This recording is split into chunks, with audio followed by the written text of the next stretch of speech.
Good morning. യെശയ്യാ പ്രവാചകന്റെ പുസ്തകം 54 അധ്യായം 17 വാക്യം.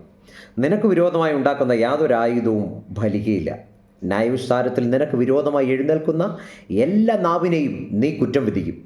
യഹോവയുടെ ദാസന്മാരുടെ അവകാശവും എൻ്റെ പക്കൽ നിന്നുള്ള അവരുടെ നീതിയും ഇത് തന്നെയാകുന്നു എന്ന് യഹോവ അരുളിച്ചെയ്യുന്നു. പ്രിയമുള്ളവരെ, ഒരു ദൈവ പൈതലിൻ്റെ സംരക്ഷണം ഈ വചനത്തിൽ നമുക്ക് കാണാൻ സാധിക്കുന്നുണ്ട്. ജീവിതത്തിൽ വന്നുപോയി തെറ്റുകൾ ഏറ്റുപറഞ്ഞ് രൂപാന്തരപ്പെട്ട് ജീവിക്കുന്ന ഒരുവൻ്റെ സുരക്ഷ, സംരക്ഷണം, ദൈവിക സംരക്ഷണം. യേശുവിൽ വിശ്വസിക്കുന്ന ഒരുവന് എതിരായി വരുന്ന ഒരു ആയുധവും ലക്ഷ്യം കാണുകയില്ല എന്ന് ഉറപ്പ് ഈ വചനം നൽകുന്നു. ആയുധമില്ല എന്നല്ല, ലക്ഷ്യം കാണുകയില്ല എന്ന്. 2, വിജയം.